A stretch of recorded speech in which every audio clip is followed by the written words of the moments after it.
We are in starting chapter 4 of the book. So far, we're going in order. I may at some point in time decide that we need to mix them up a little bit so that I can balance out the amount of time it takes. I think we can do 2 today, or we'll see as we go through. There's no time limit, so if we make it through 2 of them, fine. If not, then we'll continue it next week. So anyway, the next one is comes from Mark 2:27 through 28, and it talks about the Sabbath. And so the verse reads, "The Sabbath was made for man, and not man for the Sabbath. Therefore the Son of Man is Lord also of the Sabbath." You know, at first when you read that, it sounds like a confusing verse. It doesn't really make it's difficult to immediately see what it's talking about or why it's saying what it does. But as we dig into it, I hope that it will be more clear. So this is not one of those that is hard to hear because we don't like what it says. It's one that can be confusing until you pick it apart and try to understand what's going on. So it's if you let's place it in context. Jesus is traveling along, and his disciples are with him, and of course the Pharisees are tagging along too. They're at this stage.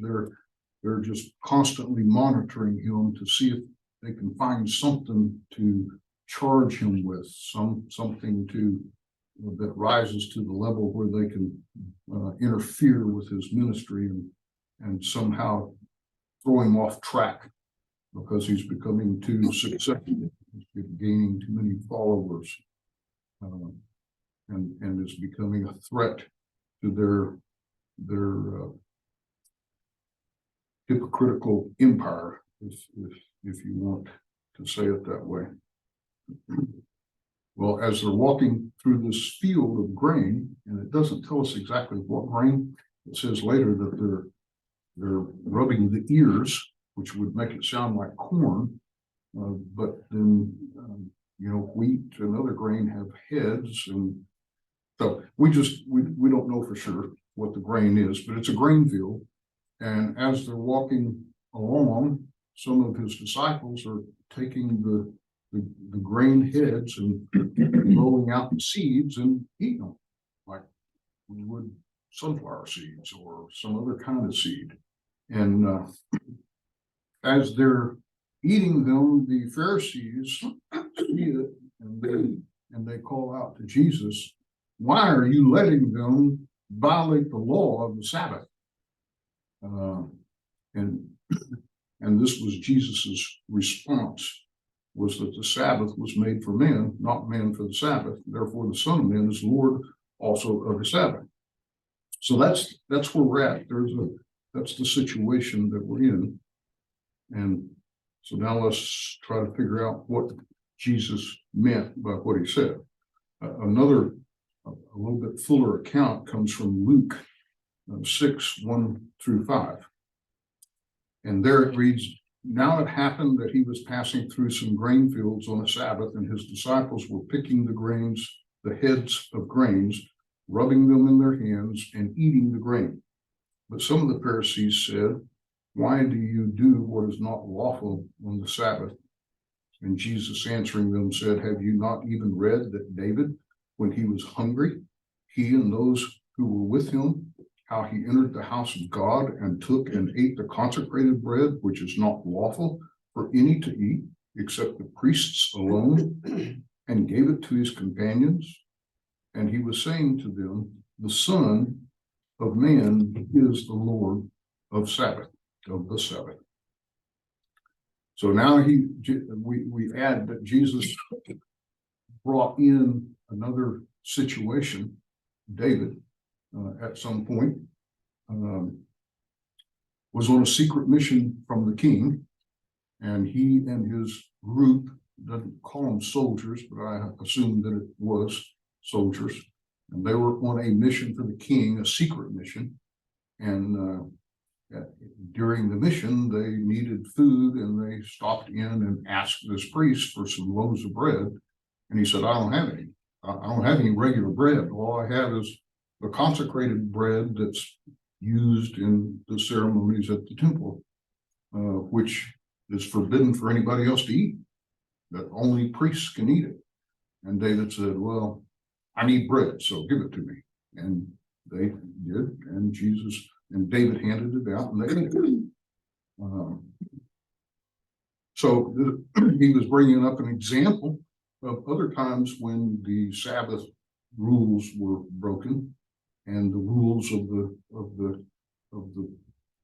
law were broken.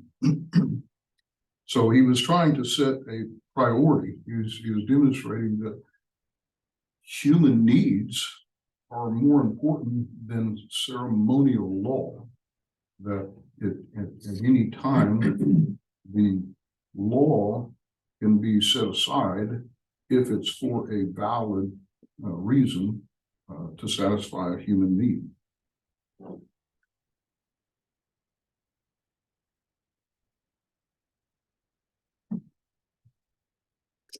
Now, if we go to Samuel, 1 Samuel 21:6, it reads, so the priest gave him consecrated bread, for there was no bread there, but the bread of the presence, which was removed from before the Lord, in order to put hot bread in its place when it was taken away.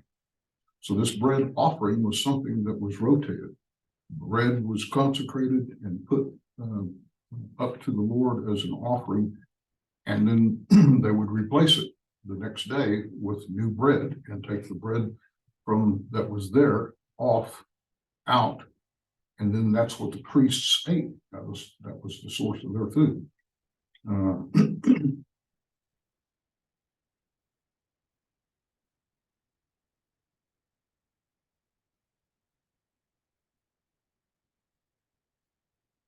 In Leviticus 24, verse 8 and 9, it reads, every Sabbath day he shall set it in order before the Lord continually.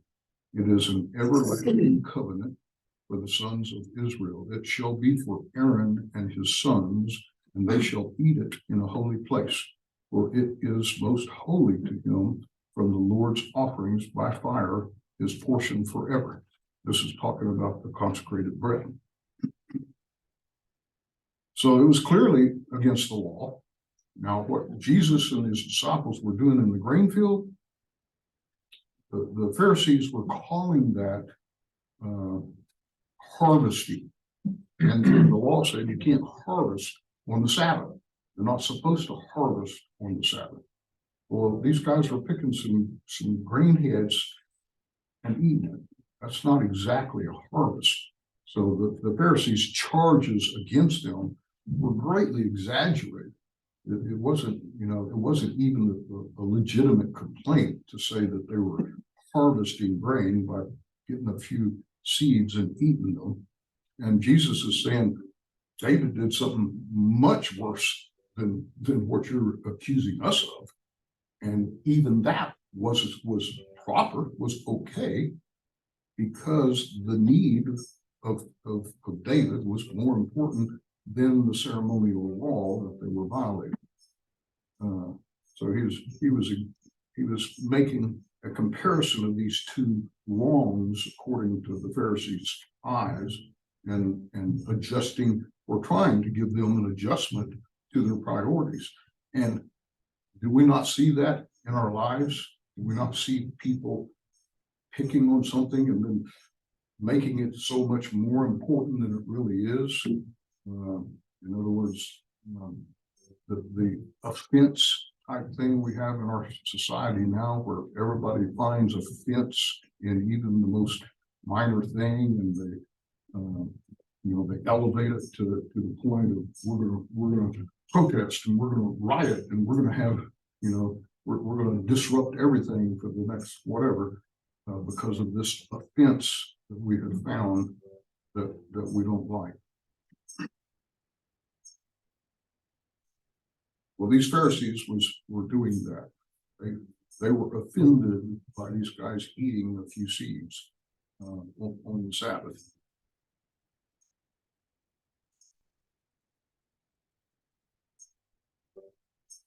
Okay, so now let's look at the Sabbath itself.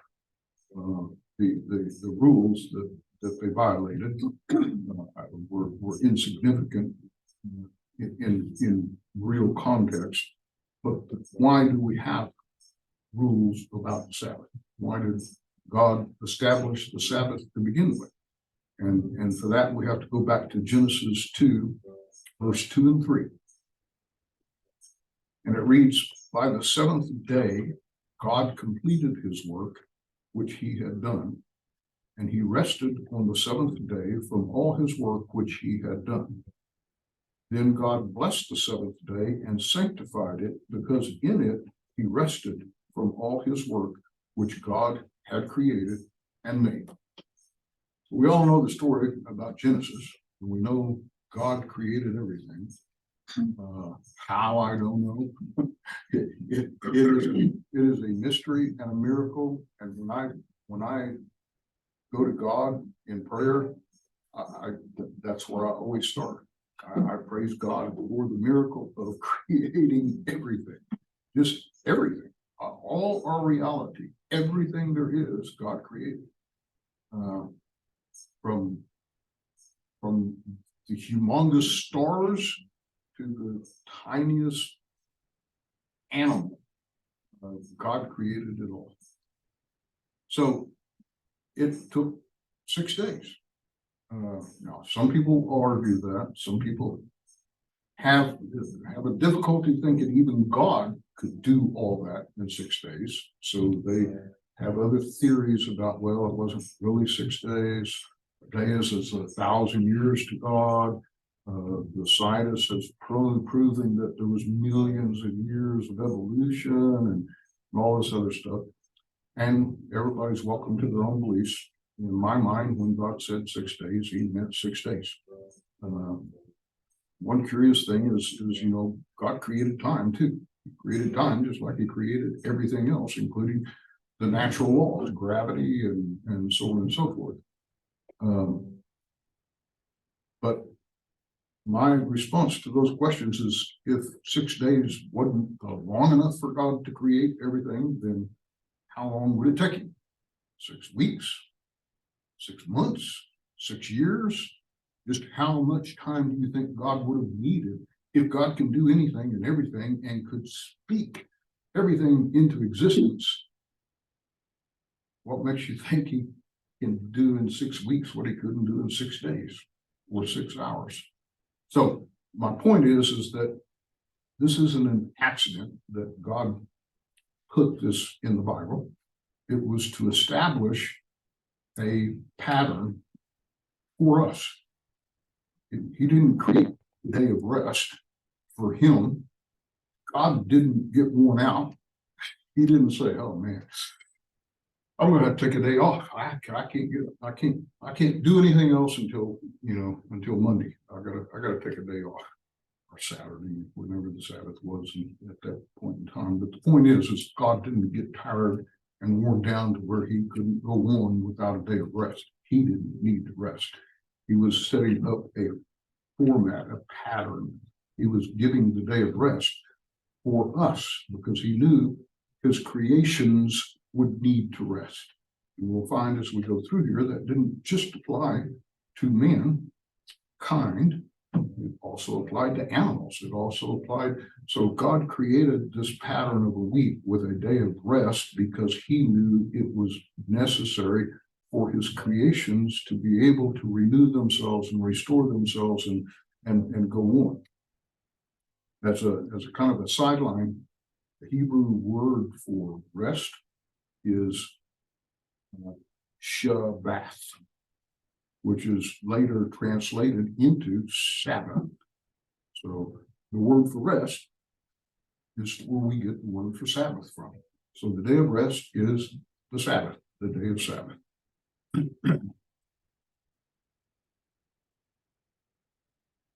And then in Exodus 28 through 11, God incorporated it into the law. It reads, remember the Sabbath day to keep it holy. 6 days you shall labor and do all your work, but the seventh day is a Sabbath of the Lord your God. In it you shall not do any work, you or your son or your daughter, your male or your female servant, or your cattle, or your sojourner who stays with you.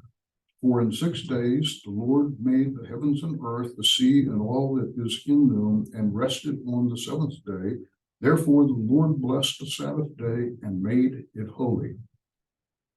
So it is the fourth commandment of the 10 commandments. So the Sabbath day is firmly established by God as a pattern that we should follow.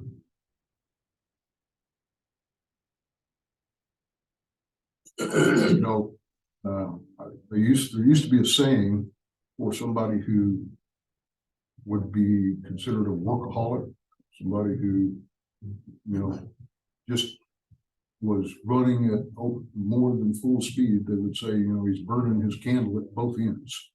You can do anything in excess, including good work.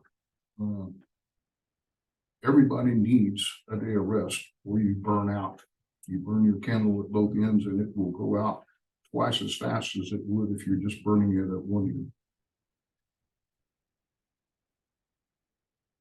In Deuteronomy 5:12 through 15, it reads, observe the Sabbath day to keep it holy, as the Lord your God commanded you.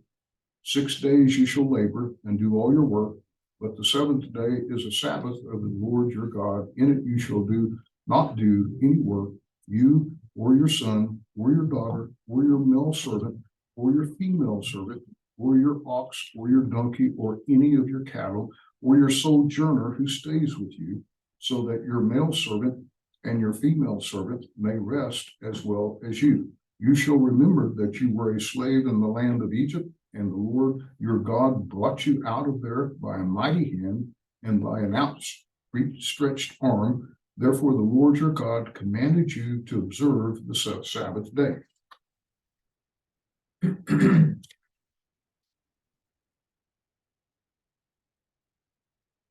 So even the animals, the slaves, the travelers who happen to be with you, all deserve a day of rest.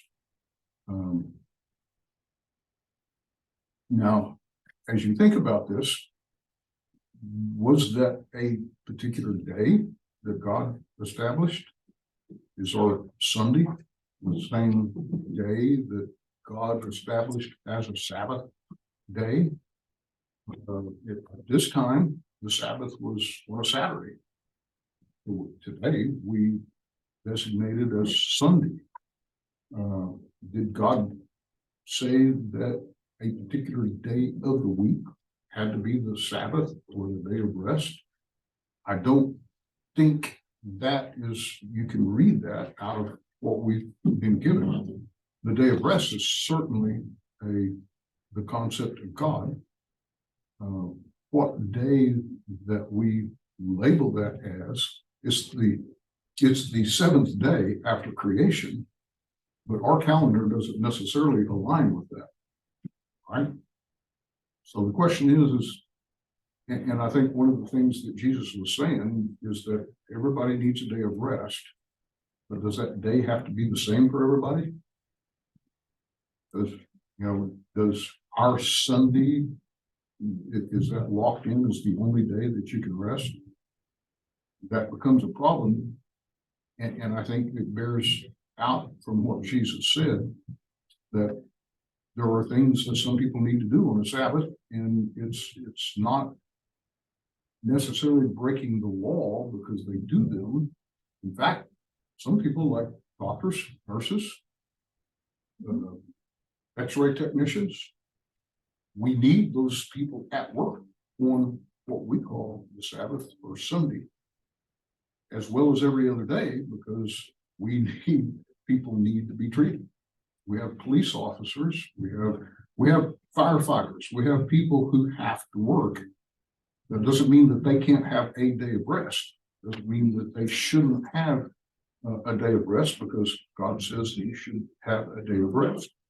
But I'm not sure that the law, was meant to identify the day and everybody had to have the same day of rest. What do you think, Joe? Yeah, I agree. And I was looking at this story and listening to you as you were talking. And it's almost like they were missing the whole point, the Pharisees were, because I think it's like the whole point was for God to be glorified. And God's not going to be glorified from people going hungry, I mean, so they were due to not be hungry. Yeah. So I can see that where we missed the point where we want to glorify the rule instead of glorifying God. Exactly. Because a lot of people, I thought it was interesting. We were watching, this was a while back, a Disney show with high schoolers in it. And in it, they said, some of us are football players, some of us are cheerleaders, some of us are activists, and some of us are blah, blah, blah. And I thought, that's interesting that they listed activists or protesters as like an extracurricular activity or a career, like that's something the same as contributing like a football player at school or something. So people see that like my job is to critique people, my job is to find out what's wrong and tell people. It's almost like that's what the Pharisees were doing. Like, my job is to show you what you're doing wrong. Yeah. Yeah, exactly. So people see that these days, like, this is how I benefit. Yeah. Yeah, and you made a great point. Jesus looked at the priorities and said, we're satisfying a human need of hunger by eating this grain. So therefore that supersedes the arbitrary, you can't do that on the Sabbath or you're breaking the law and therefore you should. Well, the same thing. We need x-rays on the Sabbath. That's as important. If you're hurting or sick, it's as important to have an x-ray as it is to eat a handful of grain. It's as important to have a fireman to put out a fire or save lives as it is to eat a handful of grain. So Jesus was establishing the fact that there are needs, practical needs that have to be taken care of sometimes. That doesn't mean the fireman can't have a day of rest on Tuesday. He can have every Tuesday as a day of rest. And for him, that's the day that he would glorify God for his day of rest. And everything is still good. Makes you wonder what the Pharisees ate for breakfast. Did they fast all day?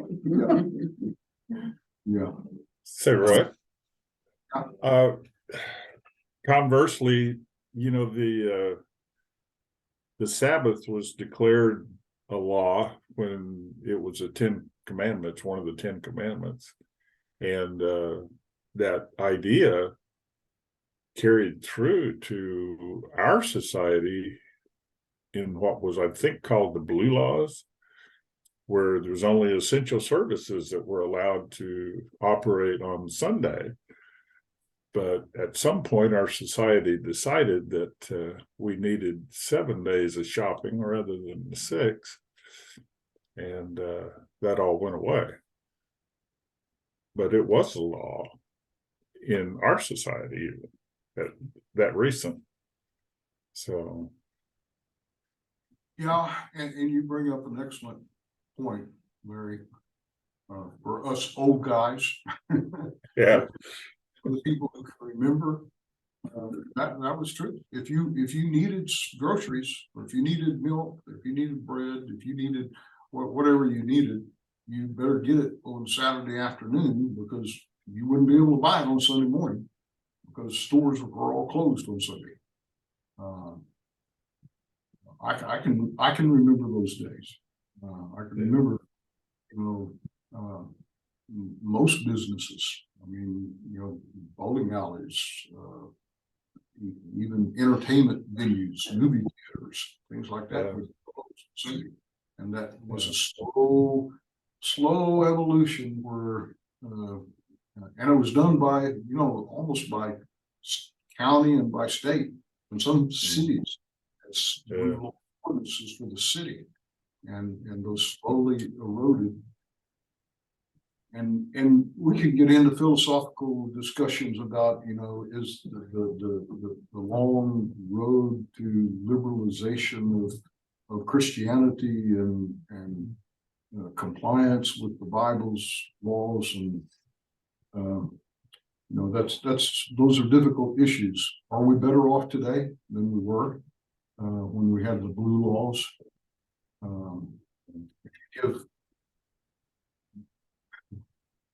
I don't want to get too far into the weeds, but I have this problem with my grandchildren. When I was young, when I was 10 years old, there was no sporting event would dare schedule something on Sunday morning. And that was just prohibited. You did not do that. Nowadays, they have there's no discretion at all.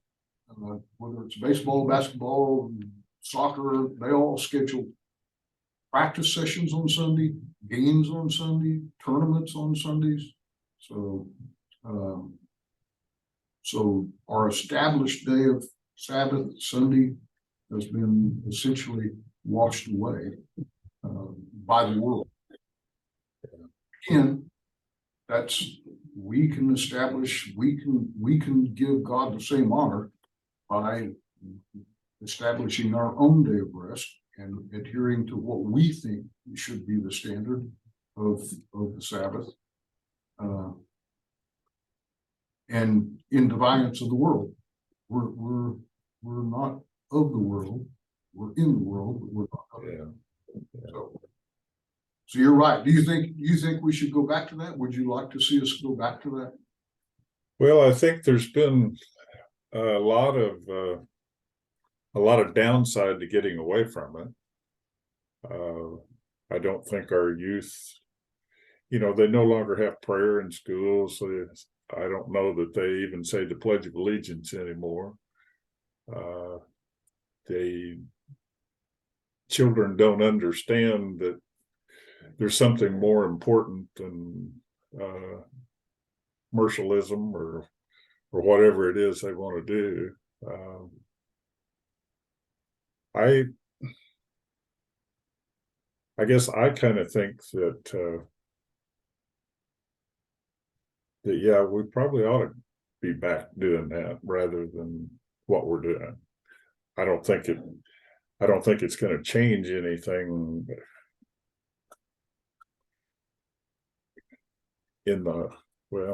what am I trying to say? I don't think it's going to hurt us in any way. Certainly not economically or anything else.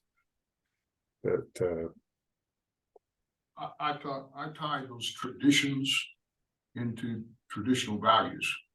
Yeah. As we remove those traditions, we also remove the traditional values. Like Joe was saying, now you have people who are semi-professional protesters. That's all they do, is protest. Yeah. Well, I didn't go figure. Job 50 years ago.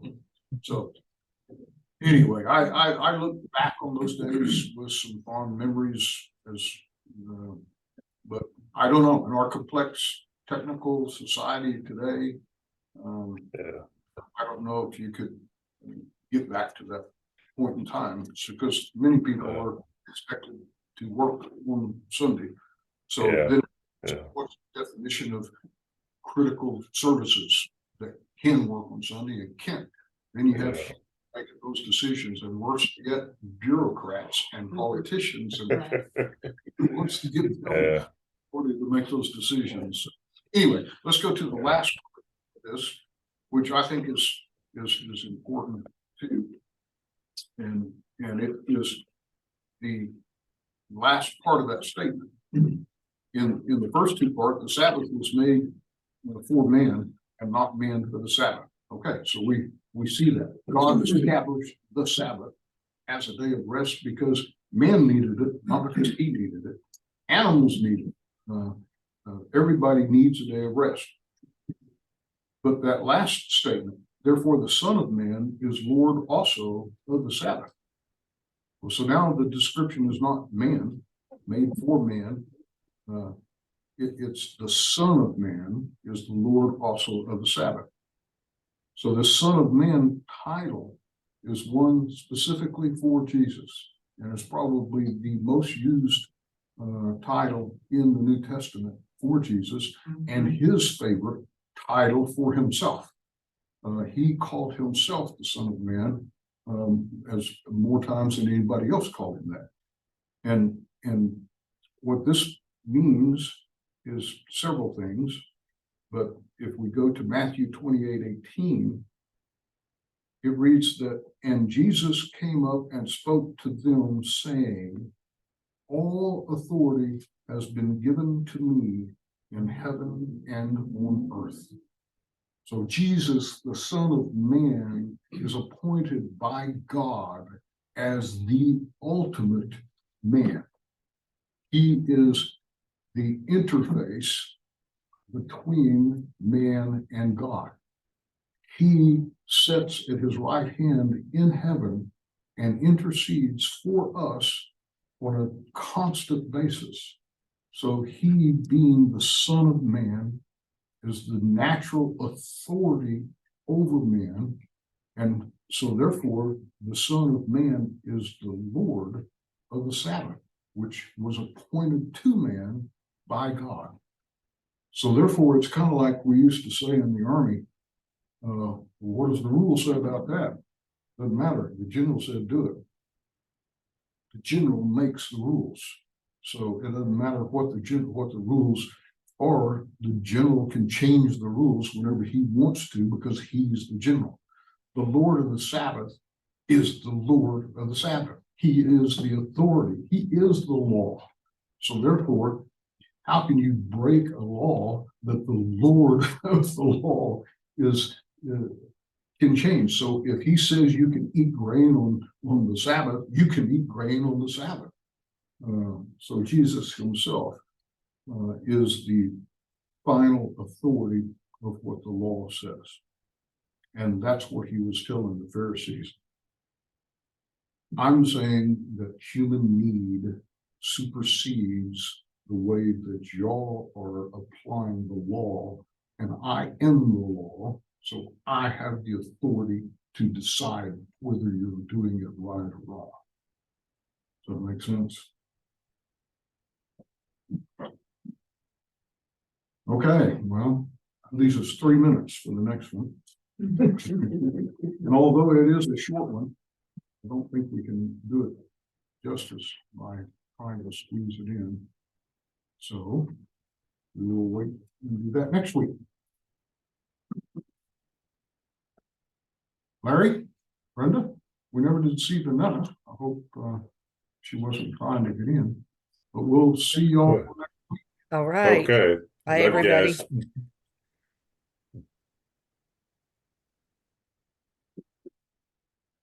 Thank you, Roy, for all your studies and leading us. Well, Appreciate it. you're welcome, but it's I don't see it as a burden. I see it as a And blessing. that's what's so cool about it. Appreciate it.